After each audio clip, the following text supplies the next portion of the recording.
Sarah, I used to be able to play the piano by ear. Now I just use my hands. I got it.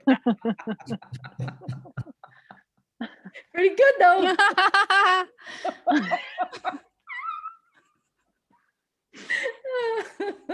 You gotta laugh too, Talos.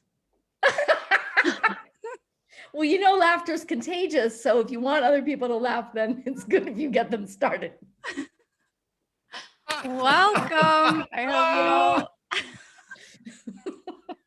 hope y'all are ready to laugh because we've got Sarah Routman here with us, and she is the founder of Laugh Healthy, and we're so excited to talk about everything that she does. Welcome, Sarah, to the Masterful Morning Show.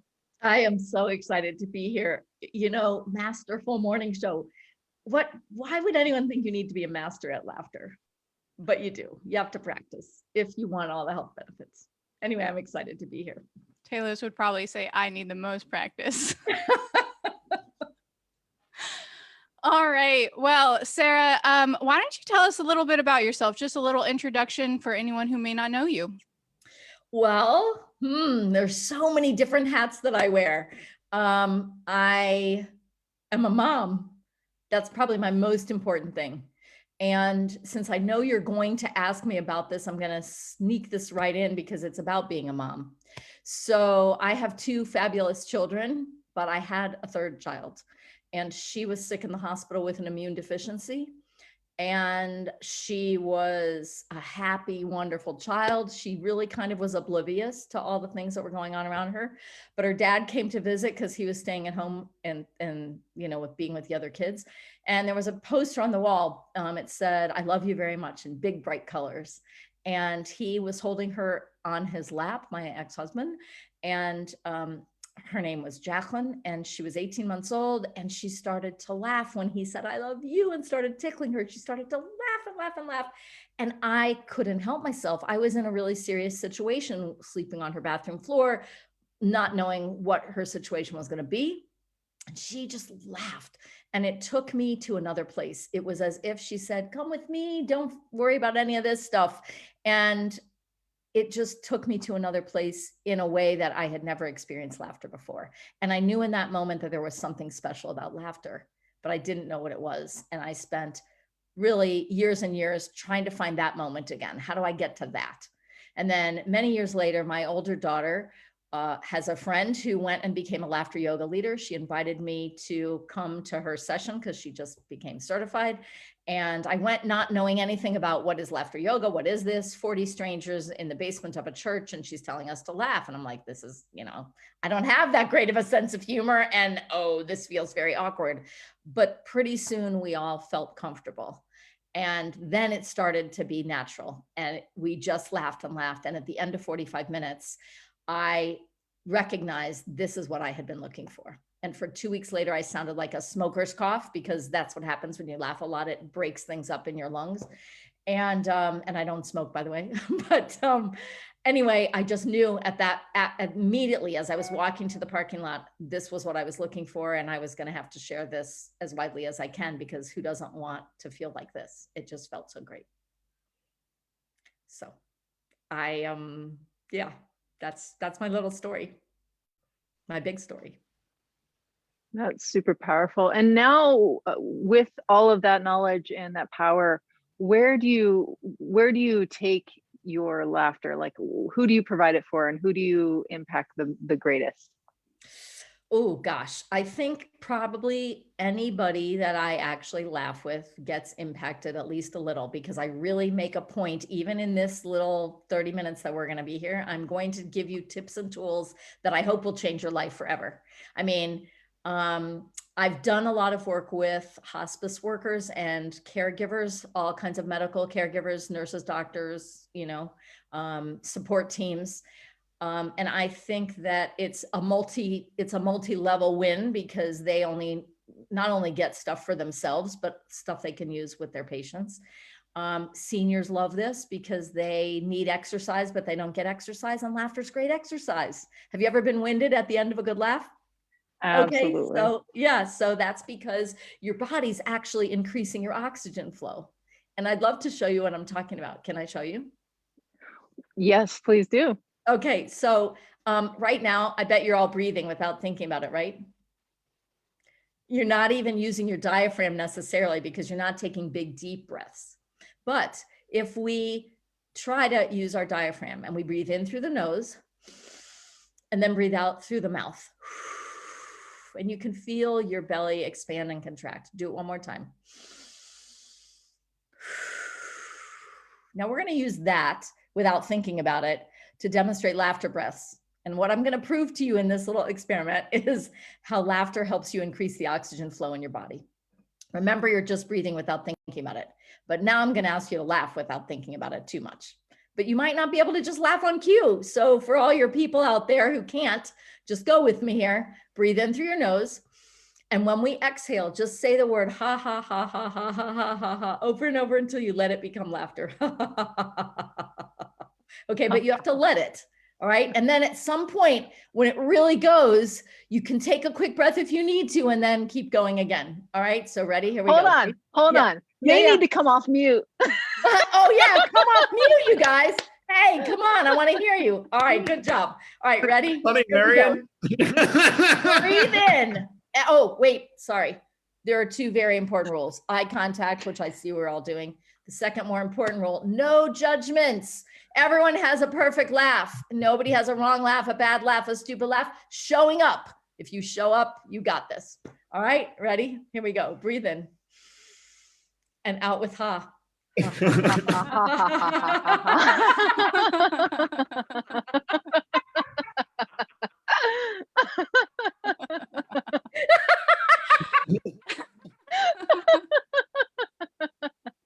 you happen to notice how much you were exhaling? Laughter is your body's natural way to exhale more. And so you make room for more clean oxygen. So I like to think that I impact the entire world, one laugh at a time, one person at a time, one group at a time, one genre at a time. That's awesome. It's so powerful. And it's something like I discovered just kind of because it does make you feel good. So there are different things where in the acting industry where sometimes when you're done, you just feel yucky, just that residual feeling. So I just kind of go through a thing of making myself laugh, and I kind of felt silly about doing it. Like I kind of felt like, why am I doing this? I'm by myself, laughing by myself. But it's just kind of one of those things that makes you feel good. So I appreciate you sharing all of this because I feel a little bit more sane. Well, you absolutely should feel great because laughter is our body's natural way to find equilibrium. Here's a quiz for you. What percentage of laughter do you think happens because we are reacting to something funny? Everyone has to guess. 50. 25. Okay, 50, 25, and Taylor's? 60. Only 20%. Only 20%. The rest comes because we're scared. We're delighted. We're nervous. We feel awkward. And because we want to make a social connection. It's very, very important. Laughter helps connect us. Now, that doesn't mean you can't laugh alone. You probably felt a little funny laughing alone because laughter is so contagious. You're used to laughing and somebody feeds off that, and so more people laugh. But it actually helps us feel better when we laugh. And the science behind that is because when you smile, just smile for me, big smile. Just that is putting endorphins in your brain. And those endorphins are sending a message to cortisol, the stress hormone, that says, go away, we don't need you. And it's bringing in serotonin and dopamine. And now you feel good. And so pretty much everybody has a memory of laughter that they know they felt good. So how about if we harness that? We even know that just thinking about that can make us feel good and can cause us to laugh more. So that's awesome. I wanted to reach out to those that are at home, that aren't going out and don't have someone to feed off of. Go to your site, because I was there last night and I was watching you laugh, and I was in tears last night. So if you do need that to feed off of, please check out. We'll leave the links in the description. Great. I love that. And I do laugh every day at 1 p.m. Central Time. And it's there for you. There are days when I feel like nobody's out there. You talked about laughing by yourself and feeling ridiculous. So Melanie, next time you tune in, just say, hi, I'm here, just so I know, because it really makes a difference. It makes me feel like I'm seen. And I really do believe in the world that all anyone wants is to be seen and appreciated for who they are in the world. And when we're all having to wear masks right now, and it puts up this shield. So I created a special one. And so when I wear this, hopefully more people talk to me. And then we can laugh together, because research tells us that when we make eye contact and laugh with someone, we're much more likely to share honest things about each other, whether we've laughed with strangers or friends. So laughter can really help connect us at a time when we're feeling very isolated. I love the mask idea. Steve Harvey has a mask with his laughing mouth on it. With his laughing mouth? Yeah, it's hilarious. Yeah. Where all you see is this laughing face. So that made me think of. Yeah, and somebody gave There me. we go. Yeah, it's fun to play with them. Instead of saying, "Oh, I don't want to wear these," let's just enjoy them. Yeah, why not? It's funny you say that, because quite often when I teach people come across some tough situations, I use humor as either a coping mechanism or, to get people enrolled in what we're doing and enjoy it a lot more. So I think that leads into some of the things that you're doing here with the laughter. So what inspires you to use laughter? Well, I think my favorite quote is by Irving Berlin, and it's, life is 10% what happens to you and 90% how you respond.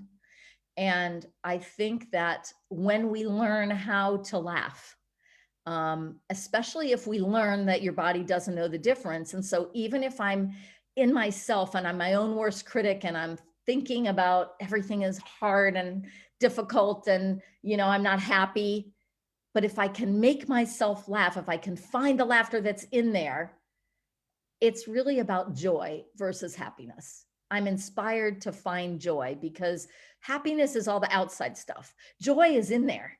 And if we just let it out, oh my gosh, it changes every interaction you have. Because when I show up with a smile on my face, that changes your day. And I tend to be a kind of serious, very focused person, because I've got a lot going on in my head and I want to get it done. But when I learned that people were, intimidated by me because I was so focused, and I learned to put a smile on my face, just this changes your interaction. And so I guess I'm inspired because I wasn't always just like this. I mean, I was always pretty optimistic, but I didn't always communicate. People didn't always receive what I thought I was communicating. And because I've learned to laugh more, both at myself and situations, and just for laughter for its own sake, because it has so many health benefits. That's why I'm inspired to do it. Is we talk about, medicine, and we talk about coaching, and we talk about all these things. Laughter is something each of us has right now. It's in your pocket, it's in your throat, it's in your body. And all you have to do is open the door and let it out. And you might have to practice. I've been doing this for over 15 years. So, the more you allow yourself to do it, the easier it is, and the more readily you can use it and control your environment and your situation. So look, I can't change the situation over there, but if I laugh at it, I am changing my brain chemistry, and that changes how I view it. And so now that I have a clean slate and I take away judgment, it's about being mindful also, but now I can be more creatively problem solve it. Awesome. Sarah, tell us about Chocolate Thursdays. Okay, everyone has to have a vice, and mine is chocolate. I mean, I'm sure I have some others, but we're only going to talk about the chocolate one right now. So when I was working for a nonprofit many years ago, I was told, Sarah, you need to have chocolate in your office and you need more music here because you're working with high school kids and you're so focused. Okay, the board is asking me to raise money, but that's ridiculous. You know, that's something else. The students need you to be more fun. Okay, like which boss tells their employee, you need to be more fun? So, okay, I was trying. And then I worked at another nonprofit and we were trying to get college students in the door. And my administrator, Anna Marie Ronning, said, let's have chocolate Thursday. We'll just have chocolate on Thursdays and we'll bring it in and we'll have candy bars and we'll do taste tests and we'll share recipes and we'll see what we can do, but chocolate Thursday, every Thursday. So I'm like, yeah, great. Well, it worked. The students came in, we had fun and it stuck. I haven't worked in that nonprofit since 2013, but I still celebrate Chocolate Thursday every Thursday. And when I started going on Facebook Live last March 9th, because everything was happening, I originally thought I was doing it for everyone else because they were stressed. And soon I realized I was doing it for me too, that I needed that grounding every day. But when it would be Thursday, I would say, oh my gosh, it's Chocolate Thursday. Let's talk about this. And then I moved in September to a new house. And Jill Widness, my friend, who I had trained as a laughter yoga leader, and that was in the summer. And I had told them about Chocolate Thursday, but you know, it's just one of those things you mentioned. She sends me a box of chocolate from Mr. B's Chocolates in Wilmer, Minnesota. And it says on the card, welcome to your new home. And here's to Chocolate Thursdays. I'm like, oh my God, it's stuck. I had no idea. You know, you don't know if anyone's listening. So she and I spoke and she wanted to support small businesses and I wanted to spread more laughter. So we decided this was the end of October. People were anticipating this cold, hard winter. Let's see who needs a little extra laughter pick me up with chocolate. And so we partnered with some chocolatiers who are donating a little bit of chocolate and coupons. And I can make those coupons available to your listeners from Mr. B's chocolate. And it's Belgian chocolate that's fantastic. Anyway, so the chocolatiers are helping. And I'm asking people to identify somebody that you know that needs a little extra pick-me-up. And they get gifted a box of chocolate. And they also, it might be a cake or hot chocolate bombs I gave. It just depends what we have and who the featured chocolatiers are. And then the people who donate the chocolate, the people who recommend them, and the people who receive it all get together on a Zoom laughter call. And we share, 30 to 45 minutes of laughter. So they get a little laughter pick-me-up with chocolate and laughter. And so yeah, people can recommend chocolatiers.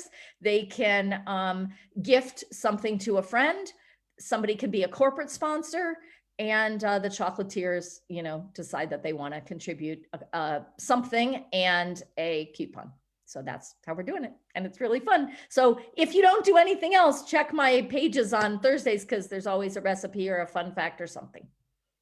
So, and I hope you all celebrate Chocolate Thursdays from now on, forever. And by the way, dark chocolate is healthy. Sounds like a sweet deal. It is.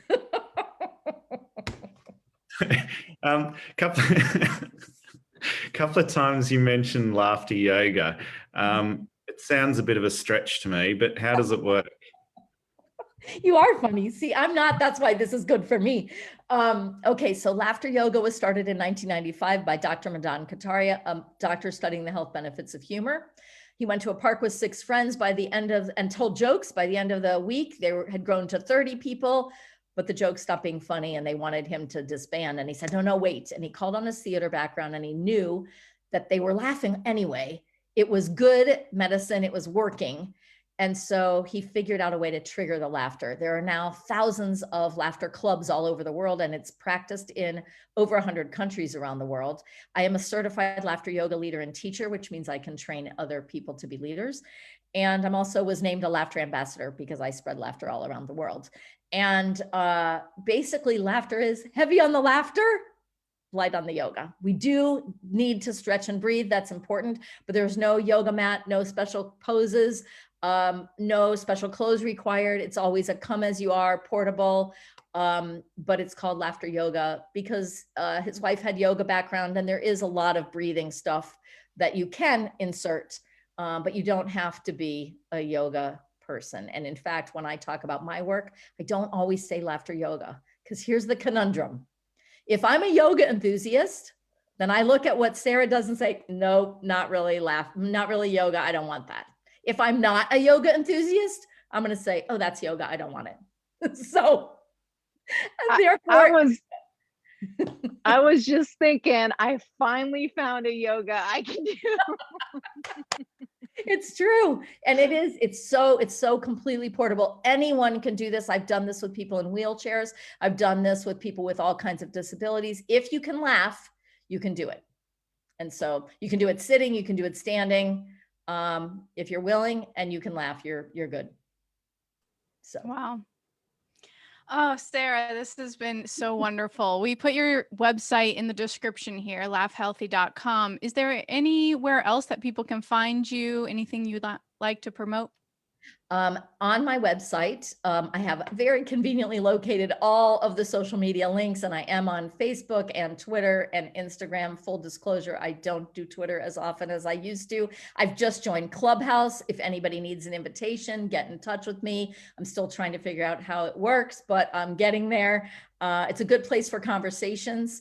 And I'm again on Facebook Live every day at 1 o'clock, and Monday mornings I do a free laughter call. So it's a little more interactive. It's a little different than Facebook. And I actually enjoy all of the different interactions because I think it's a different experience each time and each way that you do it. So I also have a big magnet on my car that says, have you laughed today? And if you ever see my silver Prius sporting, have you laughed today? Send me a message through my website and I've got something special for you.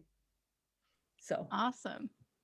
Oh yeah. And one more thing, I'm writing a book and it's going to be called Laugh Now.